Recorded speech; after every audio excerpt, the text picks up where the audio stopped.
dadas aqui. Também estimulamos vocês, na livraria da nossa igreja aqui, ou não, né, vocês adquirirem esse livro, que é o livro base da nossa lição, da nossa classe de escola dominical, Estudos Doutrinários, Estudos Bíblicos Doutrinários, com o texto integral da Confissão de Fé. Enesiel Peixoto de Andrade. Aqui nós temos todos os roteiros das lições que nós damos aqui na classe Fundamentos da Fé Reformada. É um livro bem interessante, que tem o conteúdo, que tem a confissão e que tem também lições para que você possa sedimentar, solidificar o que você aprendeu aqui na classe. É um material de apoio. Então é bom que você possa ter. Vamos então para a nossa lição, todo mundo já se aquietando,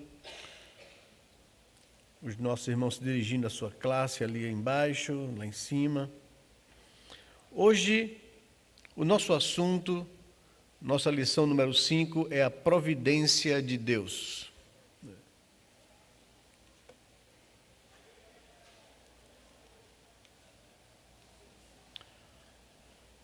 Nós já vimos a primeira lição, a Sagrada Escritura, já vimos a segunda lição, Deus e a sua trindade, o ser divino, já vimos aqui a terceira lição, os eternos decretos de Deus. No último domingo vimos a quarta lição sobre a criação e hoje vai ser a providência, né? Deus sustentando todas as coisas que Ele criou, né? E conduzindo a vida do homem. Nós vimos aqui uma boa exposição nessa manhã da providência de Deus no seu plano redentor na vida de Cristo Jesus. Como Ele conduziu aquele momento, como Ele conduziu todas as coisas. Inclusive, a gente sabe que o texto da tentação que os evangelhos sinóticos nos trazem, Mateus, Marcos e Lucas, nos aponta também, nos ensina como é que o diabo faz, né? A intenção de Jesus é mostrar para a gente que da mesma forma que ele foi tentado, assim a gente vai ser tentado também, nessas áreas, né? Onde ele vai provocar a nossa vaidade, vai provocar até mesmo as nossas convicções. Quando Jesus responde na palavra, o inimigo usa a palavra contra Jesus para levá-lo a tentar. Então, são nas nossas fraquezas que ele vai pegar, né? Jesus estava exaurido fisicamente, né? Abatido emocionalmente, e o diabo chegou pesado, né? Contra ele. E assim ele vai fazer com a gente também, quando a gente estiver exausto, cansado, abatido. Ele vai chegar, né, malignamente em cima das nossas fraquezas, né? Mas não só em cima das nossas fraquezas, ele nos ataca nas nossas convicções. Quando Jesus reage pela palavra, né, dizendo a ele que também está escrito, né, que não só de pão viverá o homem, mas o homem vai viver de toda palavra que procede da boca de Deus, né? O Satanás vem com a palavra e ousa tentar Jesus com a palavra. Também está escrito no Salmo que ele dará ordem aos anjos a teu respeito para que você não tropece em pedra alguma. Então pula daqui abaixo. Para que entrar em Jerusalém de forma humilde em cima de um jumento? Se você pode entrar de forma Spielbergiana, né? Se sacudindo aqui, os anjos vêm e te amparam, né? E então ele ataca em cima das nossas convicções também. Então, não é à toa que muitos líderes religiosos, né, às vezes deslizam nas heresias, né? E também vai nos atacar na nossa vaidade, ou no nosso medo de passar pelo sofrimento. Quando ele leva Jesus a um pináculo muito alto, mostra todos os reinos do mundo e diz ao Senhor, você não precisa ir para a cruz para ser glorificado, eu te dou todas as coisas, se você prostrado me adorar. Então, às vezes, a gente não quer passar pelo sofrimento e cede. Mas vamos à nossa lição de providência, né? Nossa lição de número 5. Qual o objetivo da nossa lição de hoje com a providência de Deus? O nosso objetivo é compreender o ensino bíblico sobre a providência de Deus. Compreender a sua finalidade, compreender a sua relação com a igreja. O que é que tem a ver a providência de Deus com a vida da igreja, com a igreja, não é? Então, entender a providência, entender a finalidade da providência, entender a sua relação com a igreja. 2 textos nós tomamos por base para essa lição de hoje. Neemias capítulo 9, versículo 6 e Romanos capítulo 8, verso 28. O texto de Neemias nos diz que só tu és Senhor, só tu és Deus. Fizestes o céu dos céus e todo o seu exército, a terra e tudo que nela há, os mares e tudo que neles, o que há neles. Tu conservas a todos com vida, e o exército dos céus te adora. Então Deus não somente criou tudo que existe, mas Ele preserva, Ele conserva. Isso é a providência de Deus. E porque Deus é esse Deus que preserva todas as coisas e todos os seres criados, todos os céus, o universo exalta o nome do Senhor e adora o nome do Senhor. É isso que Neemias capítulo 9, versículo 6 nos diz, e é sobre isso que a gente vai procurar estudar na lição de hoje. Romanos capítulo 8, verso 28 nos diz: sabemos que todas as coisas cooperam para o bem daqueles que amam a Deus, daqueles que são chamados segundo o seu propósito. Então, na providência de Deus, todas as coisas que acontecem, sejam elas boas aos nossos olhos, sejam elas difíceis e más aos nossos olhos, elas acontecem porque elas contribuem, porque elas cooperam, porque elas colaboram para o bem daqueles que amam a Deus. E mais uma vez, a palavra que o pastor Lutero nos trouxe hoje é essa providência, esse momento difícil na vida de Jesus, onde ele foi tentado no deserto, onde ele passou dificuldades, escassez no deserto. Tudo aquilo aconteceu porque havia um propósito nessa providência de Deus, para que o Senhor pudesse passar para nós a ideia de que ele venceu o diabo e que nós podemos vencer também, confiados nele, né? É isso que é a providência de Deus. Essa é a certeza que traz paz ao nosso coração na vida, ao enfrentarmos as dificuldades, a enfrentarmos as surpresas desagradáveis, a enfrentarmos a vida e esse mundo hostil. Nós sabemos que tudo o que está acontecendo colabora para o meu bem, se eu amo a Deus. Coopera para o meu crescimento espiritual, para o meu amadurecimento espiritual. Deus não permite que nada aconteça para o nosso mal. Então, essa é a nossa confiança no Senhor. A gente descansa o nosso coração nisso, se renova nisso, e a gente caminha crescendo na fé e no conhecimento desse nosso Deus. Então, vamos lá. Hoje fala-se muito acerca das incertezas quanto ao futuro e destino das pessoas. Muitos estão preocupados em conhecer o seu futuro, valendo-se das previsões astrológicas, que, aliás, iludem e conduzem à frustração, além de atrair a reprovação e o juízo de Deus. Se tem uma coisa que a gente pode, uma palavra que a gente pode usar para o mundo de hoje, para as pessoas, chama-se ansiedade. Incertezas em relação ao futuro. Insegurança, que gera medo, que gera preocupações, né? O mundo é marcado por isso, muitas vezes. Mas o conhecimento da doutrina da providência de Deus possibilita ao crente uma sensação de segurança, de alegria e de paz, pois a certeza de que o Senhor está no controle do universo, da história e da nossa própria vida. Enfim, de tudo, nos proporciona um viver tranquilo e confiante. É por isso que é tão importante estudarmos e entendermos a doutrina da providência de Deus. Não somente a criação, que Deus é o Criador de todas as coisas, mas Ele é quem mantém todas as coisas. A história não está solta. Deus conduz todas as coisas a um fim proveitoso, né? Então isso nos traz tranquilidade e confiança na nossa caminhada.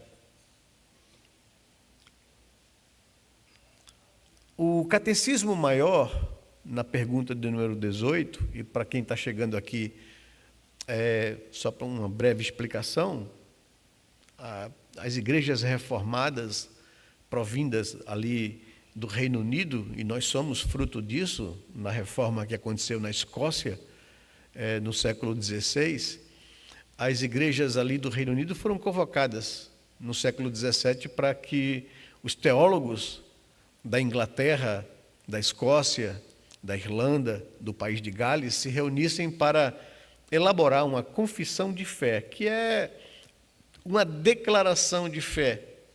E eles passaram longos 5 anos e meio estudando, orando, debatendo sobre o que seria essa confissão de fé que reformaria as igrejas no Reino Unido.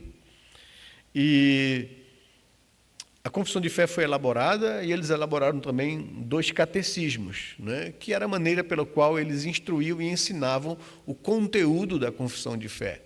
O catecismo maior servia aos pastores para que eles pudessem pregar e ensinar e doutrinar a igreja, e o catecismo maior para as famílias, para os pais instruírem seus filhos e sua família em casa no culto doméstico.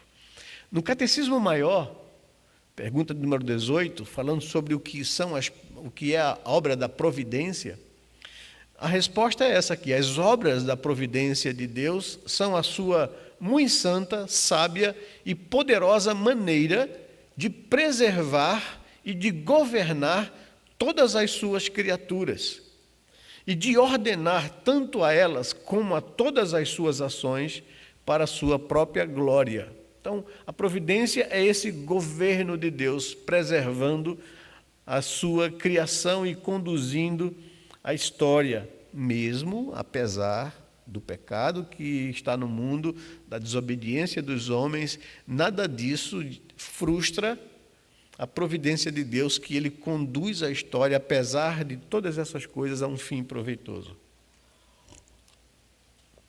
E a um fim que trará glória ao seu próprio nome. Então, as obras da providência de Deus são a sua muito santa, sábia e poderosa maneira de preservar e de governar todas as suas criaturas e ordenar tanto a elas como a todas as suas ações para a sua glória. Então, primeiramente, o que é? Vamos lá para definir, para entendermos o que é a providência divina. É a ação de Deus pela qual Ele sustenta, dirige, dispõe e governa todas as suas criaturas, todas as ações e todas as coisas, desde a maior até a menor. De onde eles tiraram isso? Isso vem da cabeça deles? Não. Isso vem resultado da extração, da exegese, do estudo, da compreensão de vários textos da palavra de Deus. E aí estão alguns textos que nos ajudam a compreender isso. Vamos abrir esses textos e ler com vocês. Vamos para Gênesis capítulo 8, versículo 22. São textos que servem como base para que eles chegassem a essa declaração de fé sobre a providência de Deus. Gênesis 8, verso 22, nos diz o seguinte: enquanto durar a terra, não deixará de haver semeadura e colheita, frio e calor, verão e inverno, dia e noite. O que é isso? A providência de Deus em permitir que haja condições de vida, condições de sobrevivência. Salmo 104, versículo 27 a 30. Vamos lá para os Salmos. Salmo 104, diz assim a palavra de Deus, verso 27 ao verso 30. Todos esperam de ti que lhes dês de comer a seu tempo. Se lhes dás, eles o recolhem. Se abres a mão, eles se fartam de bens. Se escondes o rosto, eles se perturbam. Se lhes cortas a respiração, morrem e voltam ao pó. Envias o teu espírito, eles são criados, e assim renovas a face da terra. Está falando de toda a criação, dos animais que dependem de Deus e que esperam de Deus o sustento para a sua vida. Também, não somente na lei, Gênesis, não somente nos poéticos, Salmos, também nos proféticos. Vejam o que diz Isaías e o que diz Jeremias. O profeta Isaías, no capítulo 42 da sua profecia, no versículo 5, ele diz o seguinte, acerca da providência divina. Isaías 42, 5. Assim diz Deus, o Senhor, que criou os céus e os estendeu, que formou a terra e tudo que ela produz, que dá fôlego de vida ao povo que nela está, e o espírito aos que andam nela. É Deus quem criou e quem preserva a vida. O capítulo 44 também de Jeremias, no verso 24 ao verso 28, nos diz assim, Jeremias 44, verso 24. Assim diz o Senhor, o seu Redentor, o mesmo que o formou desde o ventre materno. Eu sou o Senhor, que faço todas as coisas sozinho, Sozinho estendi os céus e sozinho espraiei a terra. Eu frustro os sinais dos que profetizam mentiras e faço com que os adivinhos fiquem parecendo tolos. Obrigo os sábios a recuar, transformando o seu saber em tolice. Eu confirmo a palavra do meu servo e cumpro o conselho dos meus mensageiros. Digo a respeito de Jerusalém, ela será habitada, e a respeito das cidades de Judá, elas serão edificadas. E quanto às suas ruínas, eu as levantarei. Digo à profundeza do mar, seque, e eu secarei os seus rios. Eu digo a respeito de Ciro, ele é meu pastor e cumprirá tudo o que me agrada. Digo também de Jerusalém, será edificada, e do templo seus alicerces serão lançados. Então Deus está manifestando aqui o seu controle sobre todas as coisas. E é interessante que no final, no verso 28, o rei Ciro era um rei ímpio, de uma nação ímpia. E o que Deus está dizendo é que o que Jeremias falou certa vez, que o coração do rei está na mão de Deus e, segundo o seu querer, ele inclina para um lado ou para o outro. Que todas as autoridades instituídas na terra são ministros de Deus para fazer a sua vontade. Sejam eles pessoas boas, sejam eles pessoas más. Deus conduz todas as coisas, preserva e governa todas as coisas. Então, até mesmo o estabelecimento de um rei como Ciro não foge ao controle de Deus. Deus o tem como, ele chama aqui, o pastor que cumprirá o que me agrada. Ele fará aquilo que eu quero. É interessante como a Bíblia fala desse controle de Deus absoluto sobre todas as coisas, conduzindo todas as coisas de forma sábia, inteligente, que nós nem conseguimos muitas vezes penetrar, compreender e entender. Mas nós confiamos nesse Deus bondoso que conduz todas as coisas a um fim. Jeremias capítulo 31, verso 35, para encerrarmos essa primeira parte de definição do que é a providência de Deus, que é o seu controle e governo sobre todas as coisas, Jeremias capítulo 31, verso 35, nos diz o seguinte: assim diz o Senhor, que dá o sol para a luz do dia e as leis fixas, a lua e as estrelas para a luz da noite, que agita o mar e faz bramir as suas ondas, Senhor dos exércitos é o seu nome. Deus tem controle sobre a criação, tem controle sobre a natureza, tem controle sobre as vidas, tem controle sobre todas as coisas. É Ele quem preserva, quem dá condições de sobrevivência ao mundo que Ele criou. Então, isso o que é a providência de Deus, né? Ele conduzindo e governando de forma sábia todas as coisas. O profeta Jeremias, 42:5, assim diz o Senhor que criou os céus e os estendeu, que formou a terra e tudo que ela produz, que dá fôlego de vida ao povo que nela está e o espírito aos que andam nela. Esse é o nosso Deus, né? Mas como se dá a providência divina? Como é que ela ocorre, né? E aqui nós temos algumas coisas importantes para que a gente possa compreender. Primeiro, a providência divina se dá a partir do decreto de Deus, que é a sua causa primária. Nós estudamos isso na terceira ou segunda lição aqui dos decretos de Deus. Segunda lição, os decretos de Deus. É Ele quem estabelece como as coisas devem acontecer.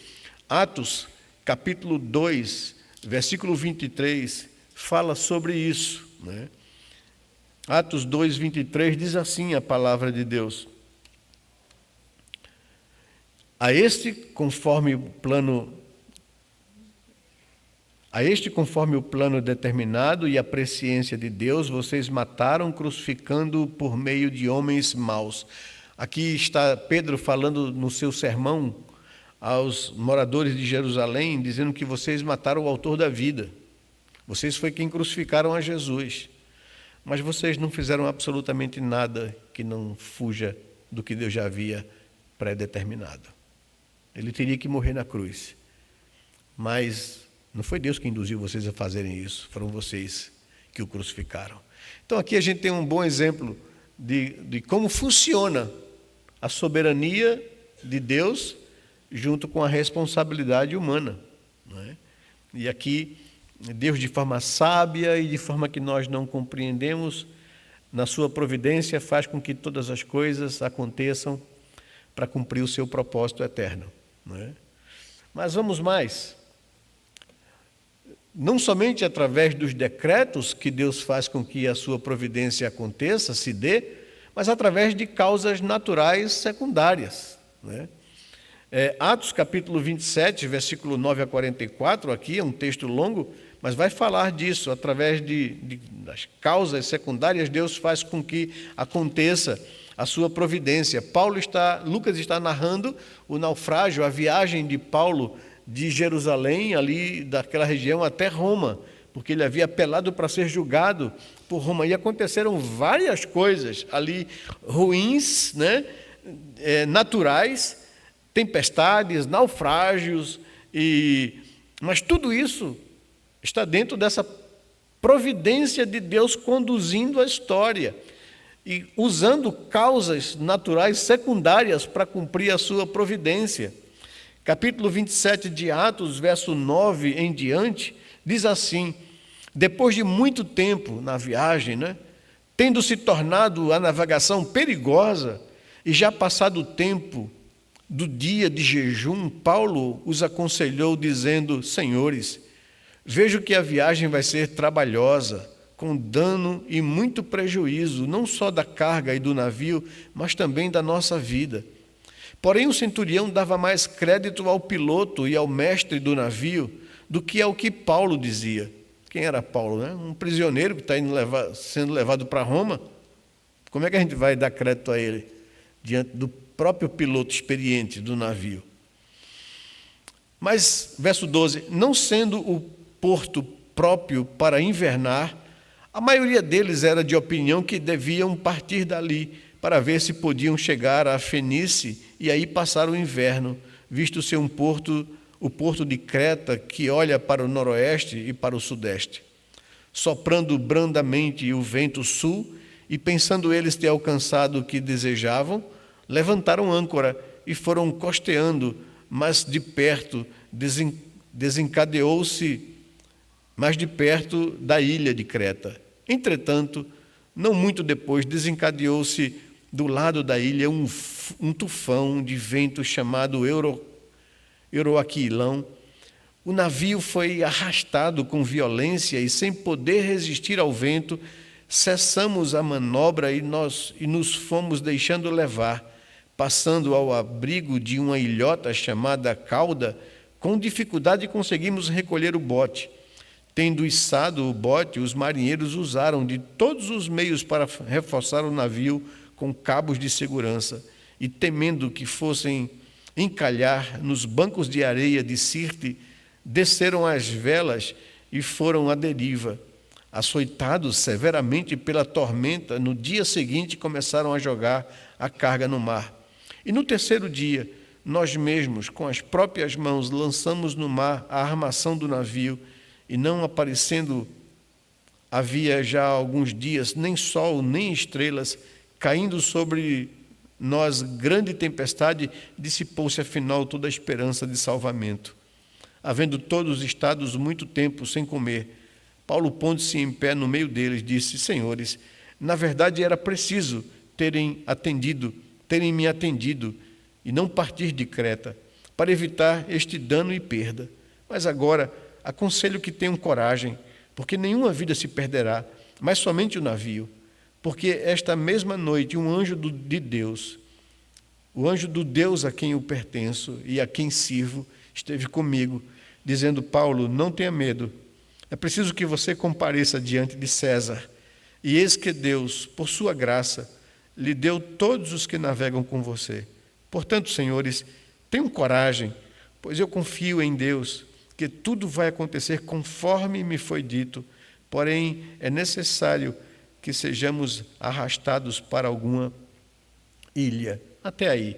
O resto também você pode ler: o naufrágio aconteceu, chegaram à ilha de Malta, mas o que Paulo está declarando aqui é que na providência de Deus, Deus me revelou através de um anjo que essas coisas irão acontecer, vocês desobedeceram ao que eu tinha dito, mas é necessário que eu chegue a Roma e seja julgado por César. Então a providência de Deus também acontece, se dá através de causas naturais secundárias, como todas essas coisas ruins que aconteceram aqui.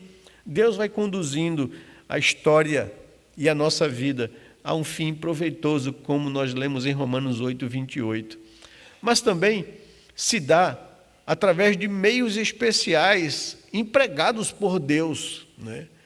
Isaías capítulo 10, versículos 6 e 7, fala de Deus, das intervenções de Deus de forma especial para fazer cumprir a sua providência e propósito, né? Tanto através dos decretos, como através de causas naturais secundárias, como também de meios especiais empregados por Deus. Capítulo 10 do profeta Isaías, versos 6 e 7, nos diz o seguinte: Deus contra a Assíria, numa profecia de Isaías: eu a envio contra uma nação ímpia, e contra o povo da minha indignação lhes dou ordens, para que deles roube a presa e lhes tome o despojo, e o ponha para ser pisado aos pés como a lama das ruas. Ela, porém, assim não pensa, o seu coração não entende. Assim, pelo contrário, em seu coração só pensa em destruir, em exterminar não poucas nações. Então, Deus falando aqui da profecia contra a Síria e de como ele usaria meios especiais, mesmo contra a vontade da nação que ele se levantava contra a própria Assíria. E aqui, Atos capítulo 4, também no Novo Testamento, nós vamos encontrar esse discurso aqui, registrado por Lucas, no verso 27 ao verso 28, a oração da igreja, quando os apóstolos são presos pelas autoridades por pregarem o evangelho. Uma vez soltos, eles procuram os irmãos que estavam reunidos em oração por eles e lhes fala quantas ameaças sofreram das autoridades. O verso 24 diz que, ouvindo isto, os irmãos da igreja levantaram a voz em oração a Deus e disseram assim. Lucas registra um resumo da oração: Tu, soberano Senhor, que fizestes o céu, a terra, o mar e tudo o que neles há, que disseste por meio do Espírito Santo, por boca de Davi, o nosso pai, o teu servo. E aí eles citam o Salmo 2, verso 1 e 2. Porque se enfureceram os gentios e os povos imaginaram coisas vãs. Os reis da terra se levantaram e as autoridades se ajuntaram contra o Senhor e contra o seu ungido.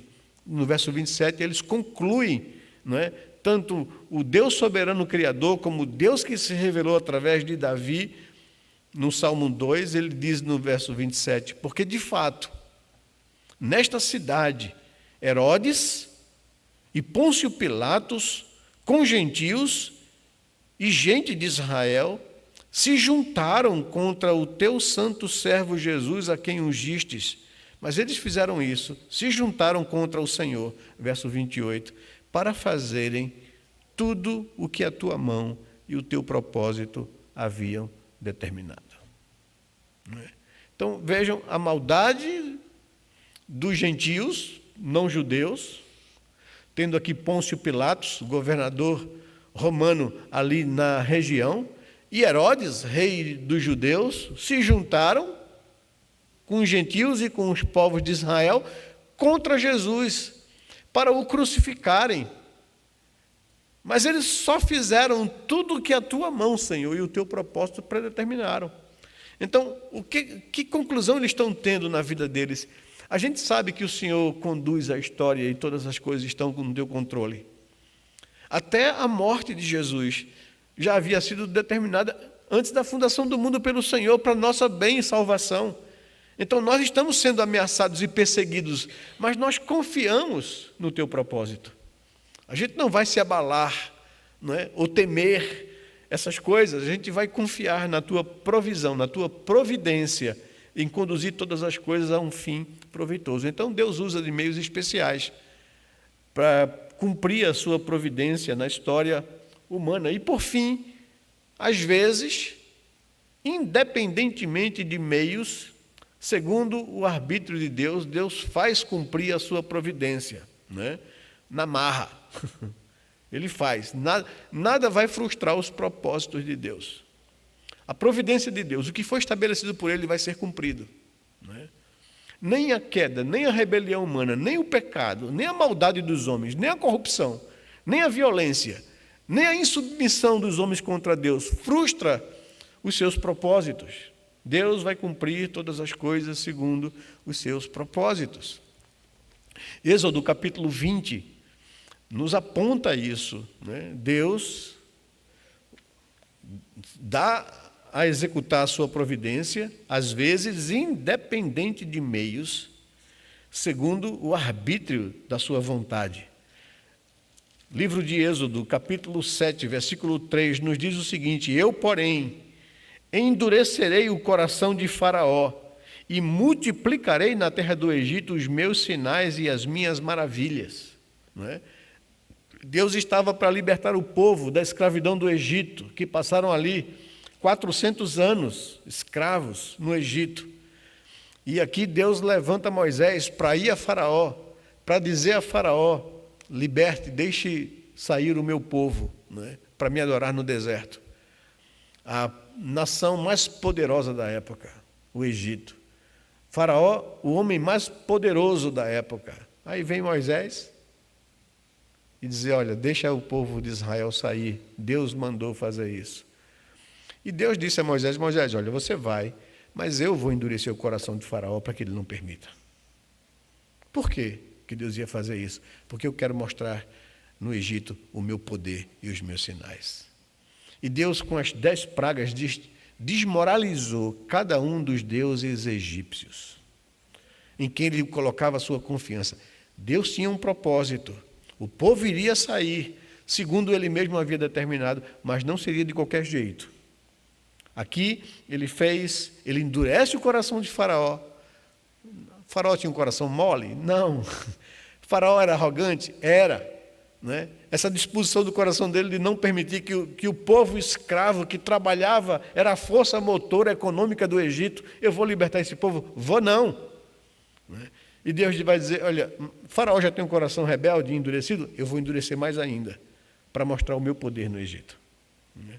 É isso que o texto está dizendo. O Salmo 135, verso 5 e verso 6, também fala, né, dessa providência de Deus se dando independente dos meios. Deus faz com que a sua vontade seja feita de qualquer jeito, que os seus planos se cumpram. Né? O Salmo 135, verso 5 e verso 6 nos diz o seguinte: de fato, eu sei que o Senhor é grande e que o nosso Deus está acima de todos os deuses. Tudo que agrada ao Senhor, Ele faz nos céus e na terra, no mar e em todos os abismos, as grandes profundezas dos oceanos. É isso que diz o texto. Ok? Tem o texto de Oséias, mas a gente vai correr um pouquinho aqui, tá?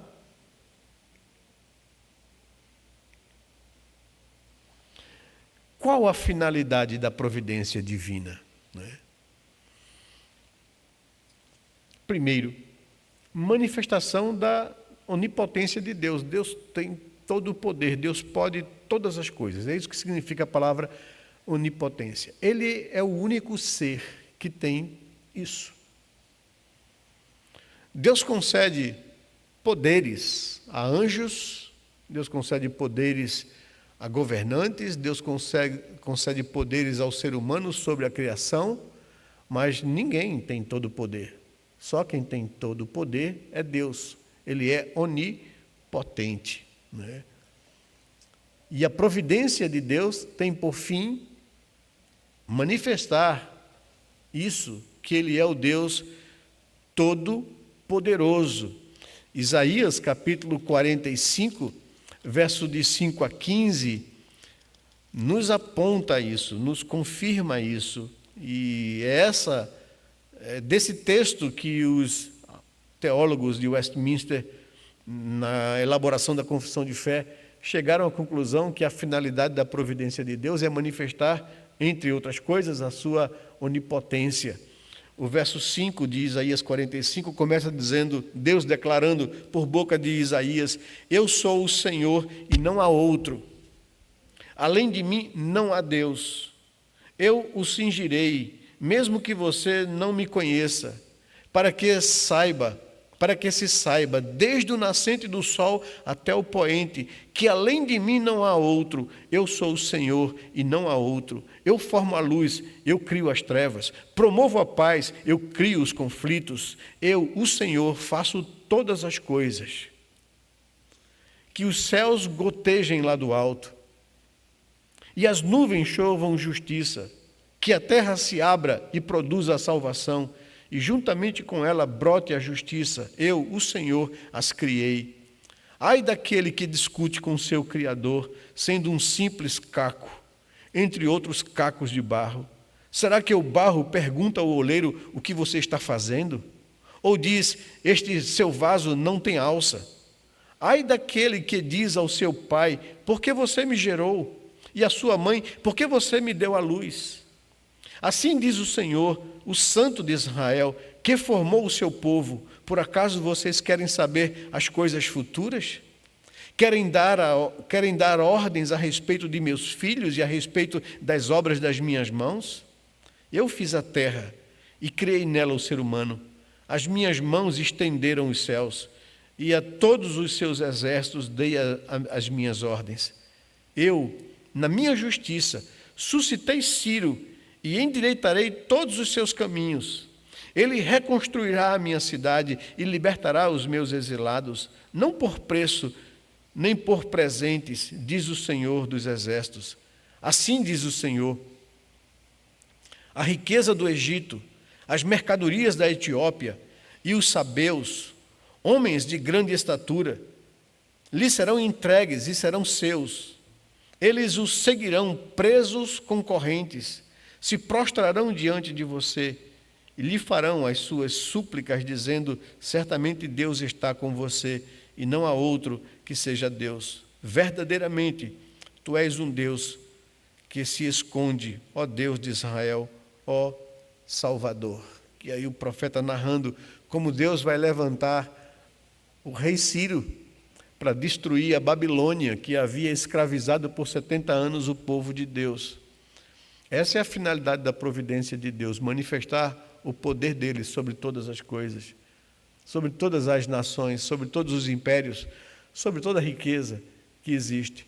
Também manifestação da sabedoria de Deus, a sua providência, a doutrina da providência de Deus em guiar todas as coisas a um fim proveitoso, mostra, fala, denuncia que esse Deus é um Deus sábio, que conduz todas as coisas a esse fim proveitoso. Romanos capítulo 11, versículo 32 e versículo 33, nos diz assim, nesse texto, verso 32, porque Deus encerrou todos na desobediência, a fim de mostrar a sua misericórdia a todos. E aqui ele conclui, ó profundidade da riqueza, tanto da sabedoria como do conhecimento de Deus. Quão inexplicáveis são os seus juízos e quão insondáveis são os seus caminhos. Quem, pois, conheceu a mente do Senhor? E aí ele continua, mas a ideia nossa aqui, no verso 33, é enfatizar como o salmista ficou chocado diante da sabedoria de Deus em fazer todas as coisas. Também a finalidade da providência divina é a manifestação da bondade de Deus. O texto de 2 Crônicas, capítulo 12, lá no Antigo Testamento, na parte dos livros históricos, Crônicas, segundo livro de Crônicas, capítulo 12, verso 7 ao verso 12, nos diz o seguinte: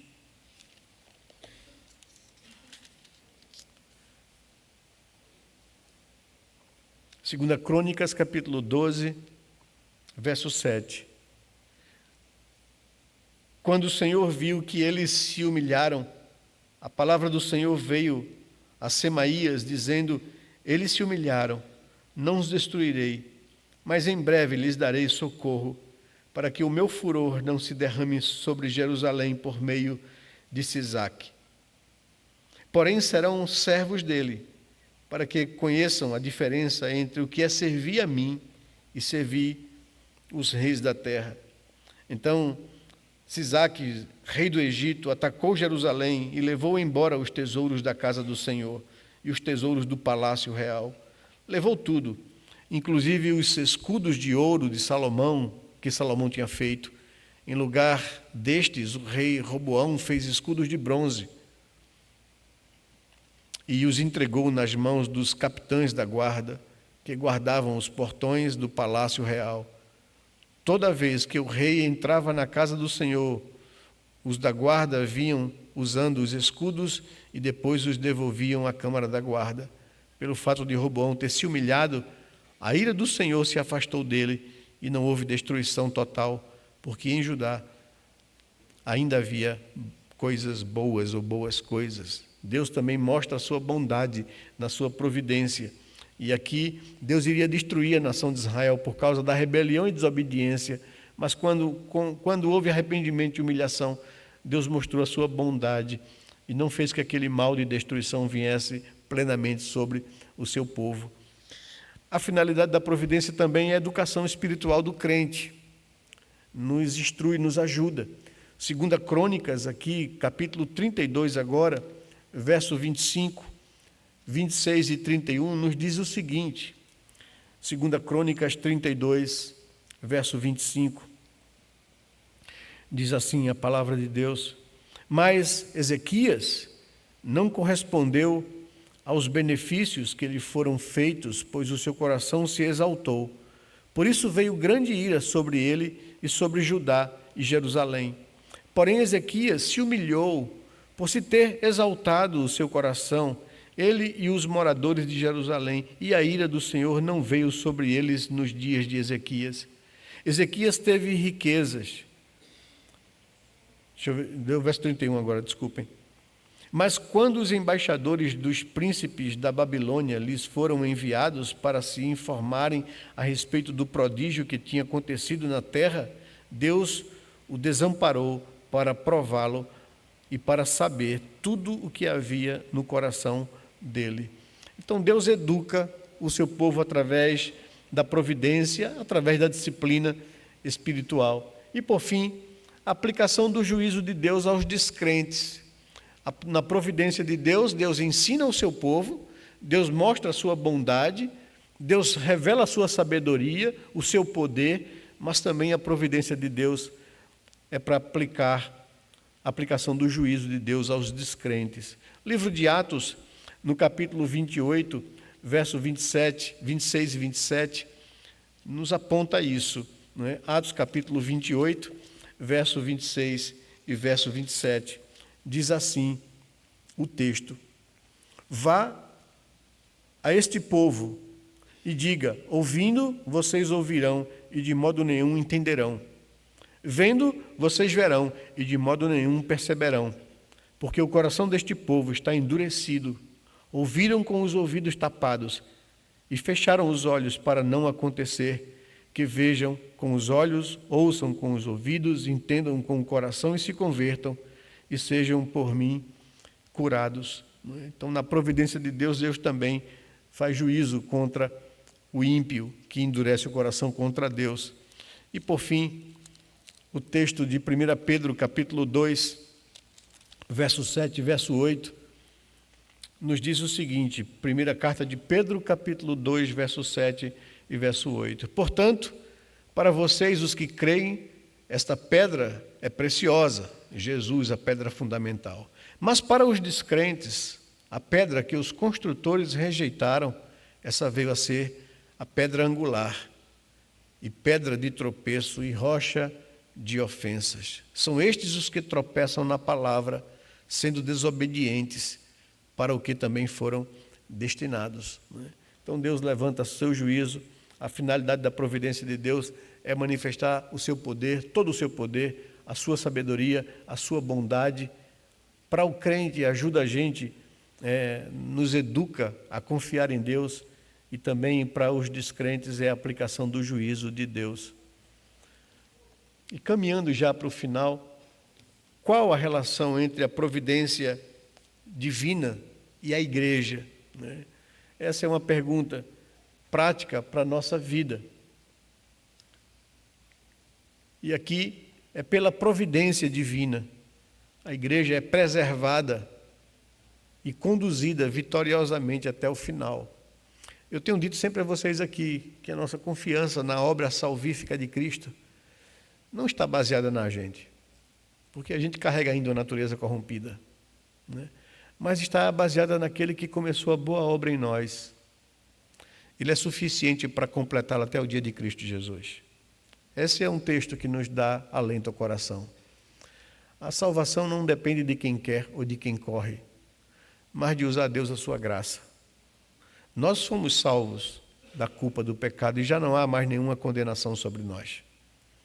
Mas ainda lutamos contra essa natureza pecaminosa. Pastor Lutero citou Lutero, o teólogo, reformador. Lutero dizia: eu pensei que no batismo o meu velho homem fora afogado, mas eu percebo que de vez em quando eu descobri que ele sabe nadar, que ele levanta a mão e se mostra contra mim. Então eu tenho que matá-lo todo dia. É por isso que Paulo escreveu aos Romanos, que a gente deve mortificar a nossa velha natureza todos os dias. É uma luta constante. Então é pela providência divina que a igreja é preservada e que ela é conduzida até o final. O salvo, aquele que foi justificado por Cristo Jesus, vai perseverar firme até o fim. Ele não cai da graça, ele não perde a sua salvação. Por quê? Porque ele é o suficiente? Não. É porque Cristo é suficiente. A obra de Cristo é suficiente. O Espírito Santo que me convenceu do pecado, da justiça e do juízo. O Espírito Santo que me regenerou, que gerou em mim vida nova. O Espírito Santo que Deus fez habitar no meu coração para produzir santificação na minha vida. Ele é suficiente para terminar essa obra e me levar até o final.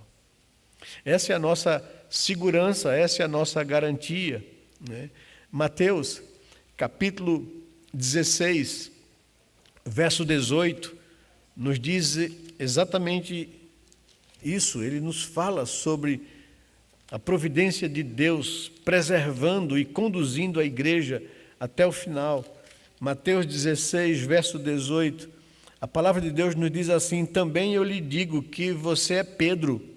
Jesus falando para Pedro: e sobre esta pedra eu edificarei a minha igreja, e as portas do inferno não vão prevalecer contra ela. Pedro havia afirmado à pergunta de Jesus: quem dizem as pessoas que eu sou? Olha, Senhor, dizem que tu és como um dos grandes profetas, Isaías, Jeremias, Elias. Mas vocês, para vocês, quem eu sou?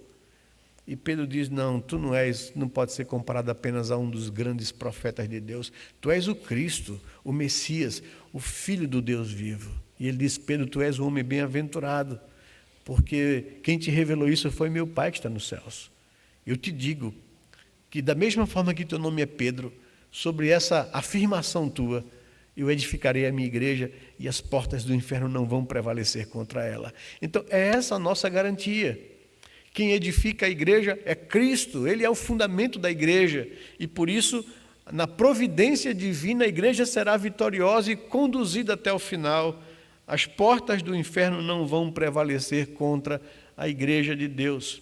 Primeira carta aos Coríntios, capítulo 10, o apóstolo Paulo, escrevendo aos irmãos lá da Acaia, diz o seguinte, no verso 13 do capítulo 10 da primeira carta aos Coríntios. Ele diz,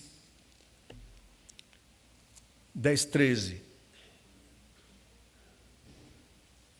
não sobreveio a vocês nenhuma tentação que não fosse humana, mas Deus é fiel e não permitirá que vocês sejam tentados além do que podem suportar.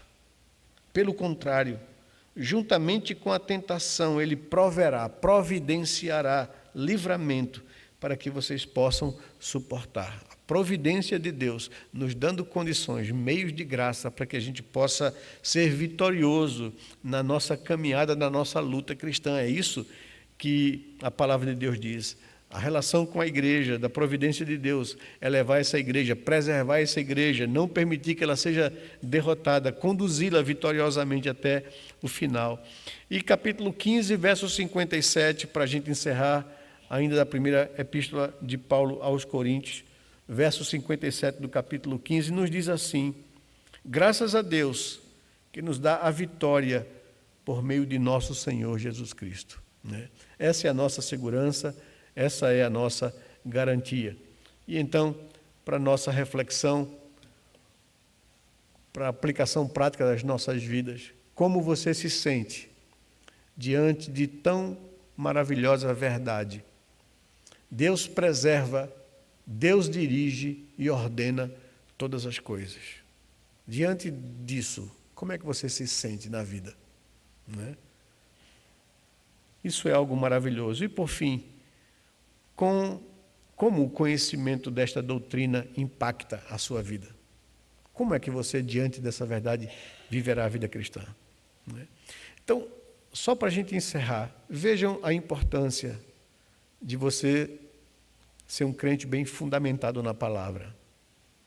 Veja porque nós insistimos tanto aqui na igreja, de que cada pessoa que vai participar, vai ser membro da nossa igreja, precisa estudar todas essas verdades de Deus. A nossa declaração de fé, como de tantas outras igrejas reformadas que vieram da reforma do século XVI, elas tentam fundamentar a nossa fé para que nós não sejamos levados a todo vento de doutrina. O mundo evangélico é coalhado por heresias, por desvios teológicos, por falsos profetas, falsos pastores, falsos mestres, que ensinam em verdade segundo sua própria compreensão humana. A nossa responsabilidade enquanto pastores é se debruçar na palavra de Deus, para conhecer a palavra de Deus, para ensinar toda a verdade de Deus. Essa classe Fundamentos da Fé Reformada, que procura estudar a Confissão de Fé de Westminster, por entendermos que a Confissão de Fé de Westminster, além de ser a base doutrinária da nossa fé reformada, ela, por ter sido a mais tardia, ela foi feita no século XVII, ela se aproveitou de todas as outras do século XVI, das igrejas nacionais que foram surgindo na Reforma. Todas elas têm suas confissões, para se defender da acusação do catolicismo romano de que as igrejas protestantes eram as igrejas heréticas. Elas foram forçadas a fazer uma confissão de fé na providência de Deus, para dizer, olha, nós não pregamos nenhuma heresia, nós não afirmamos ou ensinamos nada que seja fora da palavra de Deus. Então, cada afirmação nossa, cada doutrina estudada, cada tentativa de sistematizar toda a verdade que foi revelada progressivamente na Escritura, durante o decorrer da história, nós procuramos basear as nossas afirmações na Escritura. Então, é muito importante que a gente seja bem fundamentado. É muito importante a doutrina da providência, porque no mundo que as pessoas vivem na insegurança, no mundo hostil, no mundo imoral, no mundo violento, no mundo corrupto, eu sei que apesar de tudo isso, de todas as maldades, de todas as tentativas de desvirtuar os valores de Deus, Deus não está, a história não está fora de controle. Deus vai levar tudo isso a um fim proveitoso, e a minha segurança é isso. Ao saber essas verdades, ao estar bem fundamentado nisso, eu vou viver a minha vida cristã com mais tranquilidade, com mais segurança, com mais paz, com mais alegria, confiando no meu Deus. Não há ninguém que tenha poder sobre ele, não há ninguém que possa contrariar a sua vontade. Se as coisas estão do jeito que estão, é porque Deus permite. E se ele permite, é porque ele tem um propósito. E eu sei, Romanos capítulo 8, todas as coisas cooperam para o bem daqueles que amam a Deus, daqueles que foram chamados segundo o seu propósito. Essa é a nossa segurança. Que Deus possa abençoar a sua vida, que Deus possa fortalecer a sua fé, que você possa andar diante do Senhor bem fundamentado na palavra. Amém?